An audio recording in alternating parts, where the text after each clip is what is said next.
Hello everybody, it's Non-Scene News here, and today we've got a lot of break updates today. So the first news is coming from St. Petersburg, where we've got news that Vladimir Putin inspects samples of Russian drones in St. Petersburg.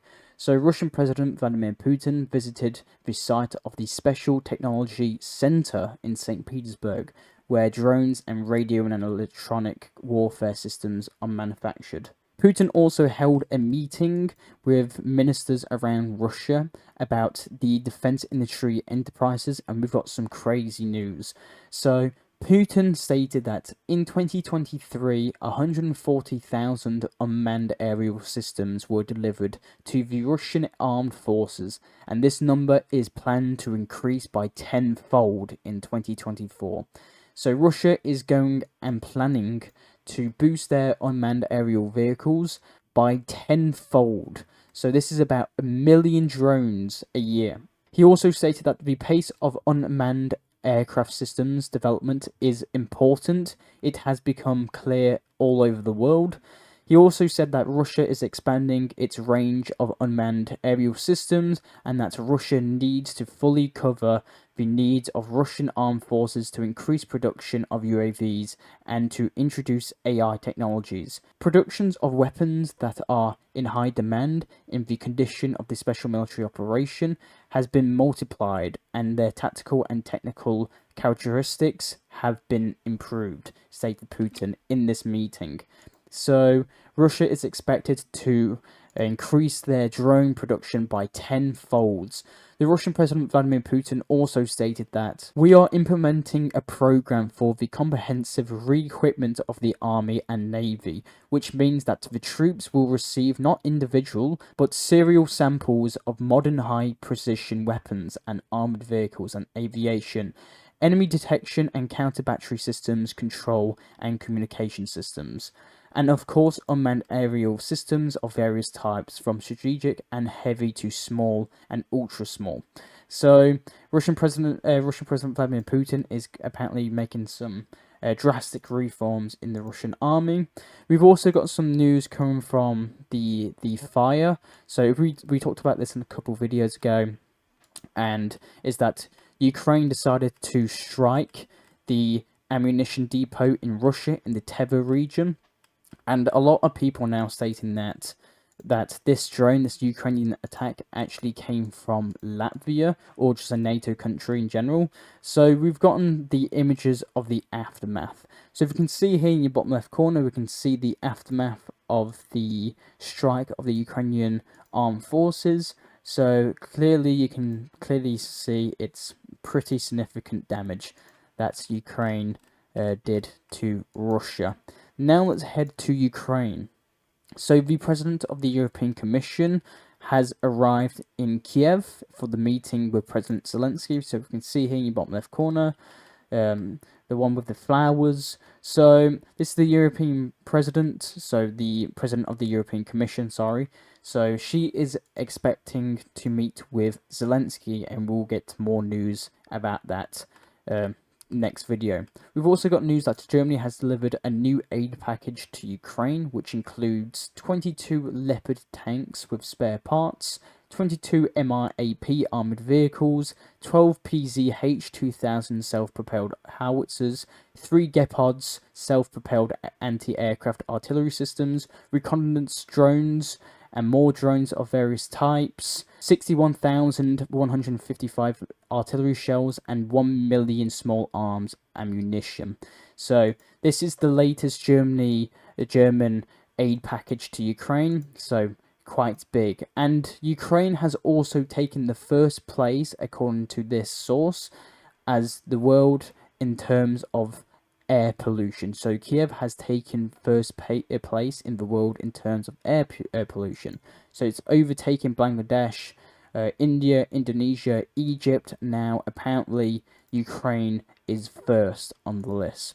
We've also got news that in the winter there will be no light in Ukraine for up to 18 hours a day, the UN forecasts. So according to the UN forecast, Ukraine will only have electricity during the winter for about 6 hours.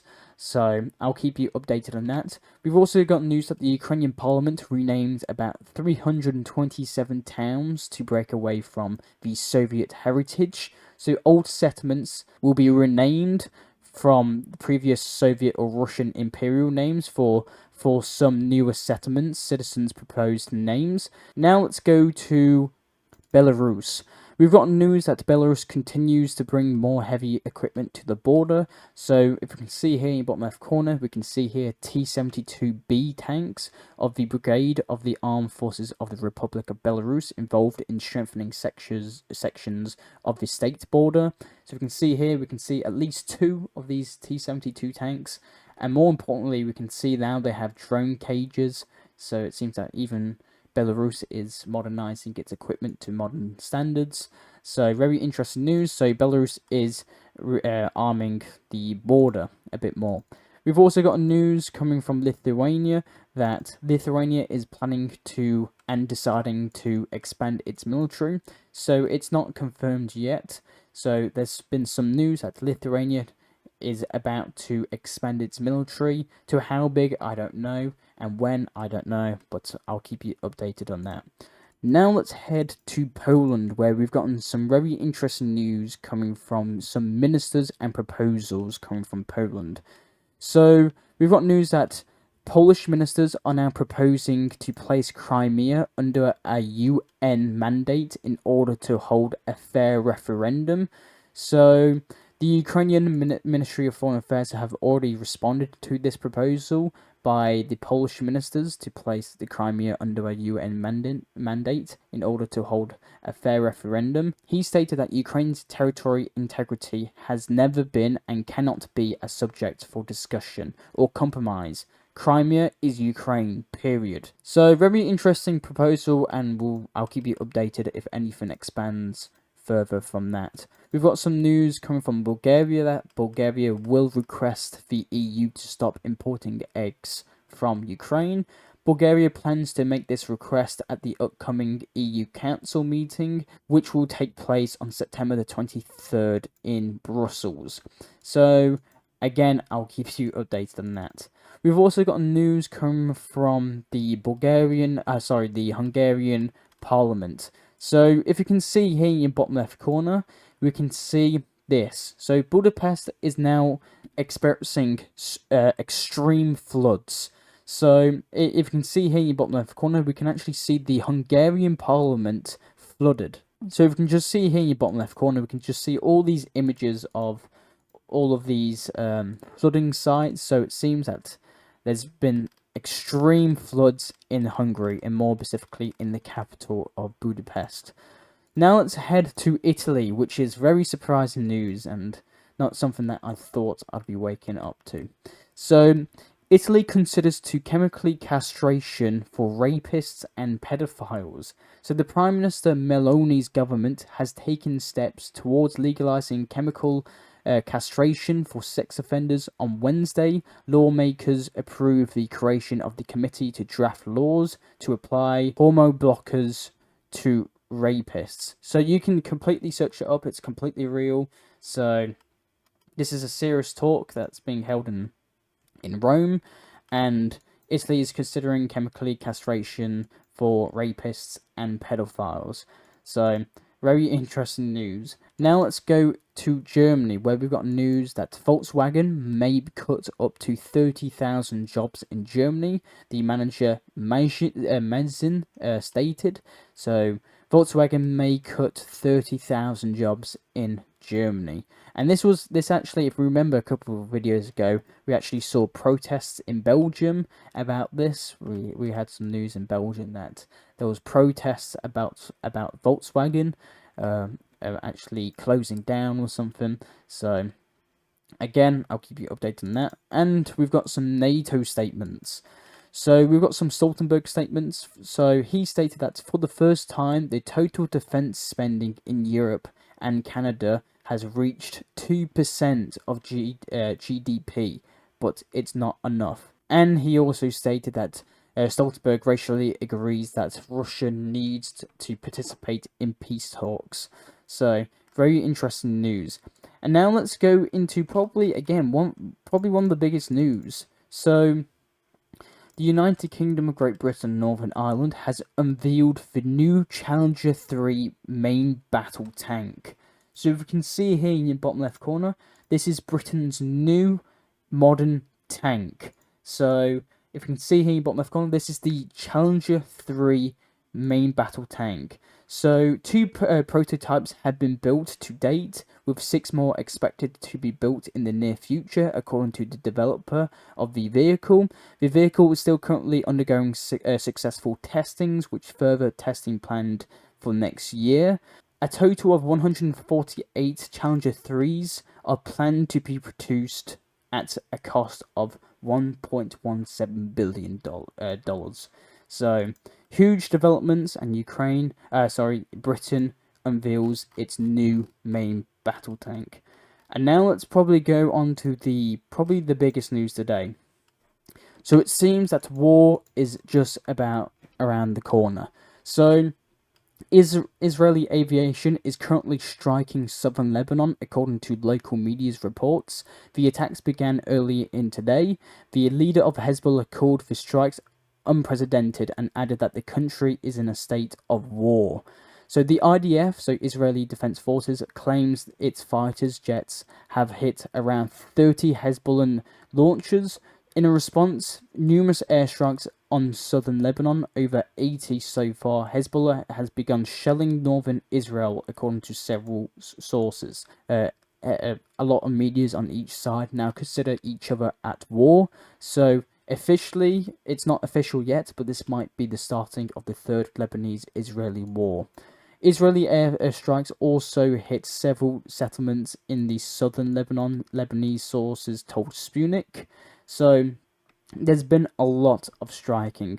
Lebanese media also reports that for the first time in its entire conflict, Israel used helicopter gunships to attack targets deep inside Lebanon. And the Lebanese ambassador to the UK stated that if Israel launches an invasion of Lebanon, the Lebanese armed forces will get involved in the conflict and choose to fight along the side of Hezbollah to stop the Israeli invasion. I believe this is actually F-35 warplanes actually flying over high altitudes over the capital of Beirut. We've actually got close footage of these aircrafts. So if you can see here in your bottom left corner, we can actually see these Israeli aircrafts at low altitude flying over the capital of Lebanon. Now let's head to Mali. A Russian plane delivering food supplies to Mali arrived in Mali. So the package, with a total of 11 tons provided by the Russian Ministry of Defense for the needs of the Malian army, has been provided, and it includes food and medical supplies, said the Russian representative. So you can see here in the bottom left corner, we can see the Russian jet landing and giving the food out. Now let's head to Nigeria, where we've got news that huge floods and huge natural disasters are being held in Nigeria. About 400,000 displaced as a result of Nigerian floods, and it's worsening by the day. So large parts of Nigeria are submerged in floods and have forced thousands of people to move and go somewhere else. So about 400,000 people are now displaced as Nigerian floods worsen. So very sad news. We've also got news that an armed guards on a cargo ship in the Red Sea repelled an attempt attacked by an unmanned boat vehicle? ? I don't know if it was unmanned, but I'm probably not allowed to show this footage here, just in case if it was manned. So there was a boat coming to the cargo ship and it got shot at and it was sunk. So a cargo ship repelled, it seemed to be like a pirate attack or something. Now let's head to the last news. We've got news coming from the Azerbaijani Coast Guard. It actually opened fire and intercepted a smuggler's vessels which sailed from the direction of Iran. So if we can see here in the bottom left corner, we can see these Azerbaijani ship that actually tracked down and actually shot at this Iranian smuggle boat. So the guy surrendered in the end and managed to uncover what he had on the boat. And if you can see here, it seemed to be like some petrol storages or something.